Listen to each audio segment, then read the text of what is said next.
আসসালামু আলাইকুম। এই হলো আমাদের মোহাম্মদপুরের অবস্থা। দিনে দুপুরে একজন ডেলিভারি বয় পাঠাও কুরিয়ার সার্ভিসে চাকরি করে, তার কাছ থেকে আনুমানিক 20 থেকে 25 মিনিট আগে 70,000 টাকা এবং মোবাইল নিয়ে গেছে। ভাই কি হয়েছিল ঘটনাটা একটু বিস্তারিত বলেন। ওরা একটা পার্সেল অর্ডার করছে, অর্ডার করার পরে বললো যে আপনার 3 নম্বর রোডে মোড়ের সামনে এসে দাঁড়ান, আবার 2 মিনিট লাগবে আসতেছি। তো আমি এসে দাঁড়াইছি, 5 মিনিট হয়ে গেছে। পরে আবার ফোন দিলাম, বললাম যে ভাই তুই আছেন, আসতেছি ভাই 2 মিনিট দাঁড়ায় রয়েছি। আর দেখি ওনারা এদিকে একসাথে 10-12 জন ঢুকছে, দুইকে ডাইরেক্ট আমরা হামলা করছে বলতে 2 পকেটে 2 হাত দিছে আর চাপাটি বার করে আমার ধরছে, টাকা দেওয়ার মোবাইল দিয়ে। আমি দেই না দেখি আমার একটা বাড়ি দিচ্ছে কোনো রকম। আমি এই জায়গা থেকে হালকা একটু সামনে যাই, দোকানের ভিতরে কোনো রকম ঢুকছি।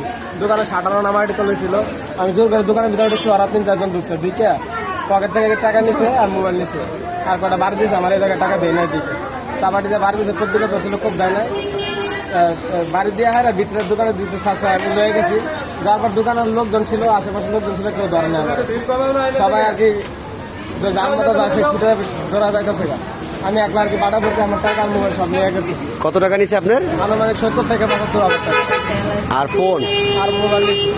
আচ্ছা, এই হলো আমাদের মোহাম্মদপুরের অবস্থা।